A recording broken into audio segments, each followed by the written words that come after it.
ಮಗನಾಗಿ ಒಬ್ಬ ಕಲಾವಿದನಾಗಿ ನನಗೆ ಸಿಕ್ಕ ಒಂದು ವರ ಅಂತಂದರೆ ಅದು ಧನ್ವೀರ್. ಅಮ್ಮ ಹೇಳ್ತಾ ಇದ್ರು ಉಗಾದಿ ಹಬ್ಬಕ್ಕೆ ಸೀರೆ ಕೊಟ್ರಿ ಅಂತ. ಅಮ್ಮ ಅವ್ನು ಸ್ವಲ್ಪ ಜಾಸ್ತಿ, ನೀವು ಆಮೇಲೆ ಬೇಕಾದ್ರೆ ಕೇಳ್ಕೊಳ್ಳಿ. ಅವನೇನಾಗ್ತಿತ್ತು ಅಂದರೆ ಶೆಡ್ಯೂಲಲ್ಲೂ ಕೇಕ್ ಕಟ್ಸ್ ಮಾಡಿಸೋ ಜೊತೆಗೆ ಒಂದು ಸೀರೆನೂ ಕೊಡ್ತಿದ್ದ ನನಗೆ. ನಾನೆಲ್ಲ ಸೀರೆ ಉಟ್ಕೊಂಡ್ಬಿಟ್ಟಿದ್ದೀನಿ ಕಣೋ. ಏಪ್ರಿಲ್ 10ಕ್ಕೆ ಇನ್ನೊಂದು ಸೀರೆ ಕೊಡಿಸ್ಬಿಡು.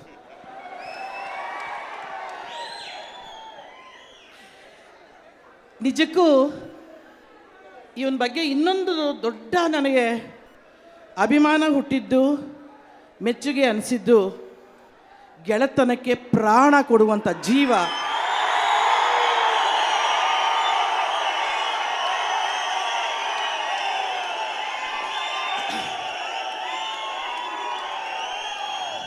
ಮಾತಿಗೆ ಒಂದು ಸಾರಿ ಮಾತು ಕೊಟ್ಟರೆ ಆ ಮಾತಿಗೆ ನಿಲ್ಲುವಂಥ ಮನುಷ್ಯ.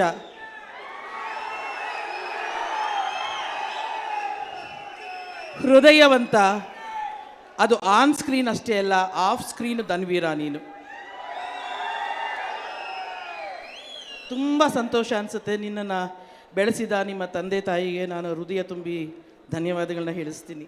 ಯಾಕಂದರೆ ಆ ಥರದ ಒಂದು ಇದು ಬರಬೇಕು ಅಂತಂದರೆ ರಕ್ತದಿಂದ ಮನೆಯಿಂದನೇ ಬರಬೇಕದಲ್ಲ.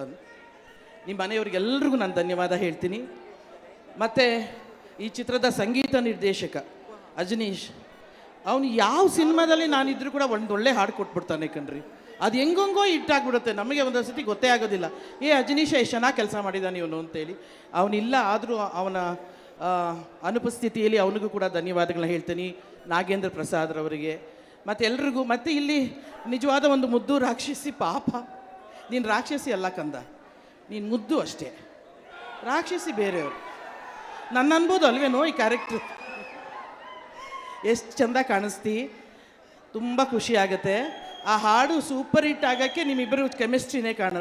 ಇನ್ನೊಂದು ವಿಷಯ ಗೊತ್ತಾ, ಹೇಳಬೇಕು ಧನ್ವೀರ್ ಬಗ್ಗೆ. ಹೇಳೇನೋ ಸುಮ್ಮನೆ ನೀವು ಯಾರೂ ಅವನು ಅಣಗಿಸ್ಬಾರ್ದು, ನೀವು ಯಾರೂ ಅವನಿಗೆ ತಮಾಷೆ ಮಾಡಬಾರ್ದು. ಅವನಿಗೆ ತುಂಬ ಕಷ್ಟವಾದ ಸೀನ್ ಯಾವುದು ಗೊತ್ತಾ ಮಾಡೋದು? ಹೀರೋಯಿನ್ ಜೊತೆ ರೊಮ್ಯಾನ್ಸ್ ಮಾಡೋಕ್ಕೆ ಆಗೋದೇ ಇಲ್ಲ ರೀ ಅವನಿಗೆ. ಹೀರೋಯಿನ್ ಡೈರೆಕ್ಟ್ರು ಅದು ಹೇಳ್ತಾರೆ ಚೆನ್ನಾಗಿ, ಸರ್ ಹೀರೋಯಿನ್ನ ಹಿಂಗೆ ಇಟ್ಕೋಬೇಕು ಸರ್ ಅಂದರೆ ಇಟ್ಕೊಳ್ಳೇಬೇಕಾ?